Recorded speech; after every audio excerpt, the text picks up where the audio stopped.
এবং রাসূলুল্লাহ সাল্লাল্লাহু আলাইহি ওয়াসাল্লাম যেগুলো থেকে নিষেধ করেছেন এগুলো থেকে বিরত থাকা। এক কথায় মুহাম্মদুর রাসূলুল্লাহ সাল্লাল্লাহু আলাইহি ওয়াসাল্লামকে আল্লাহ তাবারাকা ওয়া তাআলা দুনিয়ার জমিনে প্রেরণ করার উদ্দেশ্যই হলো, ইতিপূর্বে আলোচক আলোচনা করে গেছেন যে মুহাম্মদুর রাসূলুল্লাহ সাল্লাল্লাহু আলাইহি ওয়াসাল্লামকে আল্লাহ তাআলা দ্বীন প্রচারের জন্য দুনিয়াতে প্রেরণ করেছিলেন। দ্বীনকে দুনিয়ার জমিনে বাস্তবায়ন করার জন্য মুহাম্মদুর রাসূলুল্লাহ সাল্লাল্লাহু আলাইহি ওয়াসাল্লাম ছিলেন একমাত্র বলিষ্ঠ যুবক, একমাত্র এমন একজন মানুষ যার কোনো তুলনা পৃথিবীর জমিনে হয় না। যদি বলা হয় মান হুয়াল ফাসিহু মিনাল ফুসাহা, পৃথিবীর জমিনে সবচেয়ে ফসিহ কোনো পরিশুদ্ধ মানুষ আছে নাকি? তাহলে এই প্রশ্নের জবাবে বলা হবে হুয়া মুহাম্মাদুর রাসূলুল্লাহ। যদি বলা হয় মান হুয়াল বালিগু মিনাল বুলাগা, পৃথিবীর মধ্যে সুসজ্জিত আকারে কথা বর্ণেওয়ালা, সন্নিবেশিতভাবে কোনো বাক্য চয়ন করে বলনেওয়ালা যদি পৃথিবীতে থাকে, তাহলে ওই মানুষটা হলেন মুহাম্মাদুর রাসূলুল্লাহ। ঠিক কিনা বলেন? যদি বলা হয় সূক্ষ্মদর্শী, মেধা দিয়ে সূক্ষ্ম চিন্তা চেতনা করে একমাত্র মানুষদেরকে সুপথে আনয়নকারী পৃথিবীর জমিনে একজন মানুষই ছিলেন, তিনি কে বলেন? মুহাম্মাদুর রাসূলুল্লাহ। যদি বলা হয় মান হুয়াল মুবাল্লিগুদ্দীন মিনাল মুবাল্লিগিন, দিন পৌঁছানেওয়ালা হিসেবে দুনিয়ার জমিনে যদি একজন কোনো ব্যক্তি থাকে, পরিপূর্ণ ওই মানুষটা হলেন মুহাম্মাদুর রাসূলুল্লাহ। মান হুয়াল মুলি আলা কালিমাতিল্লাহি ফিল আরদি, জমিনের মধ্যে আল্লাহ তাবারাকা ওয়া তাআলার দ্বীন বুলন্দকারী যদি কোনো ব্যক্তি দুনিয়ার জমিনে থেকে থাকে, তাহলে এই ক্ষেত্রেও সর্বশ্রেষ্ঠ একজন মানুষ তিনি হলেন মুহাম্মাদুর রাসূলুল্লাহ। এক কথায় সর্বদিক দিয়েই মুহাম্মাদুর রাসূলুল্লাহ সাল্লাল্লাহু আলাইহি ওয়াসাল্লাম ছিলেন মডেল, যেটা আল্লাহ তাবারাকা ওয়া তাআলা নিজে বলেছেন লাকাদ কানা লাকুম ফি রাসূলিল্লাহি উসওয়াতুন হাসানা, যে অবশ্যই রাসূলুল্লাহ সাল্লাল্লাহু আলাইহি ওয়াসাল্লামের মাঝে তোমাদের জন্য উত্তম দৃষ্টান্ত রয়েছে। রাসূলুল্লাহ সাল্লাল্লাহু আলাইহি ওয়াসাল্লামের পুরা জিন্দেগিটা, কিছুক্ষণ আগে আলোচনা হয়েছে, পুরা জিন্দেগিটাকে কোরআনে কারীম বলা হয়েছে। রাসূলুল্লাহ সাল্লাল্লাহু আলাইহি ওয়াসাল্লামের আখলাক খুলুকে আজিম ছিল, তথা মহান চরিত্রের অধিকারী মুহাম্মদুর রাসূলুল্লাহ ছিলেন। পৃথিবীর জমিনে এমন কোনো ব্যক্তি বা মনীষী নাই যেই ব্যক্তি তার ব্যক্তিত্ব খুঁজে পেয়েছেন, যেই মনীষী তার মনীষীর যে ধারা অব্যাহত রেখেছেন এবং বড় হয়েছেন, মেডেল পুরস্কার প্রাপ্ত হয়েছেন, রাসূলুল্লাহ সাল্লাল্লাহু আলাইহি ওয়াসাল্লামের আদর্শ গ্রহণ করেন নাই, এমনটা হতে পারে না।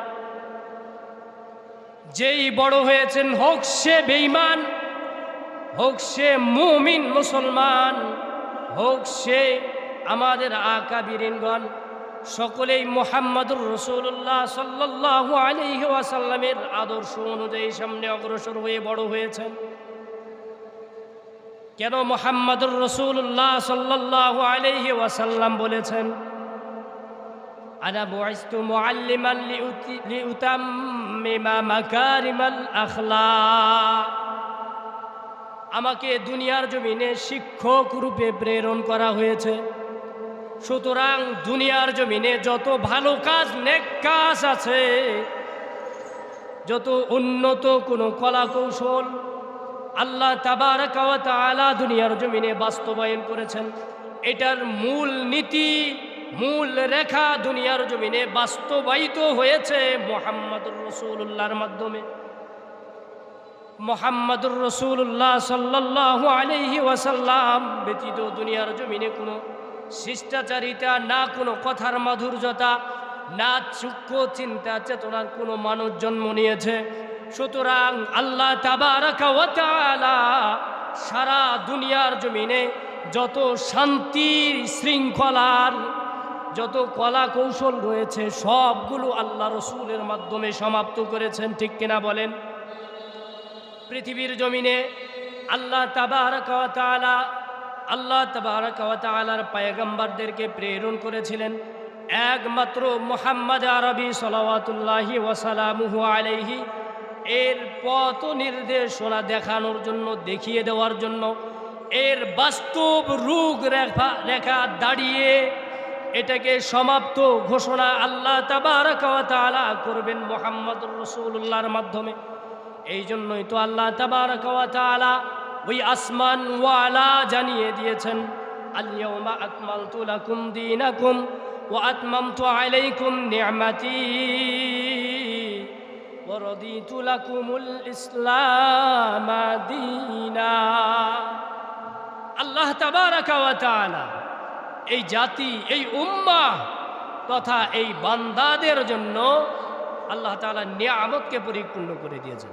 রাসূলুল্লাহ সাল্লাল্লাহু আলাইহি ওয়াসাল্লামের আগমনের মাধ্যমে আল্লাহ তাবারাকা ওয়া তাআলা ইসলামকে পরিপূর্ণ করেছেন। মুহাম্মদুর রাসূলুল্লাহর আগমনের মাধ্যমে আল্লাহ সুবহানাহু ওয়া তাআলা এই জাতির উপর সন্তুষ্ট হয়েছেন দ্বীনকে দিয়ে।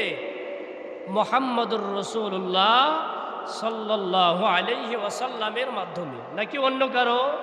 না, অন্য কারো জন্য নয়।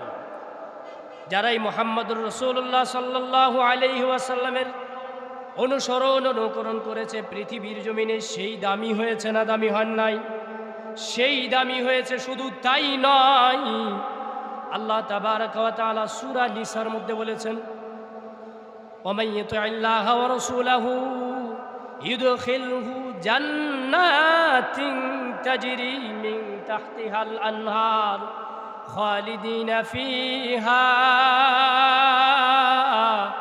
ওয়া যালিকাল ফাওজুল আযীম। যে ব্যক্তি নাকি আল্লাহ রাসূলের আনুগত্য অনুকরণ করবে, আল্লাহ তাবারাকা ওয়া তাআলা বলেন, ইউদখিলহু জান্নাতিন তাজরি মিন তাহতিহাল আনহার। আল্লাহ তাবারাকা ওয়া তাআলা তাদেরকে এমন জান্নাত, এমন বাগান সমূহ দান করবেন যার তলদেশ দিয়ে নহর সমূহ বিদ্যমান, চলমান।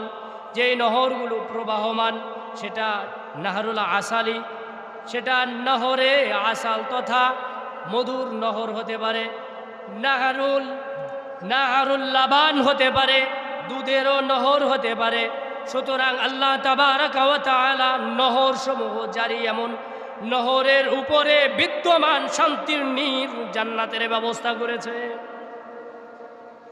সুতরাং রাসূলুল্লাহ সাল্লাল্লাহু আলাইহি ওয়াসাল্লাম দুনিয়ার জমিনে শুধু মানুষের জন্য রহমাতুল লিল আলামিন নন, বরং দুনিয়াবাসীর জন্য শান্তিকামী একজন মানুষ।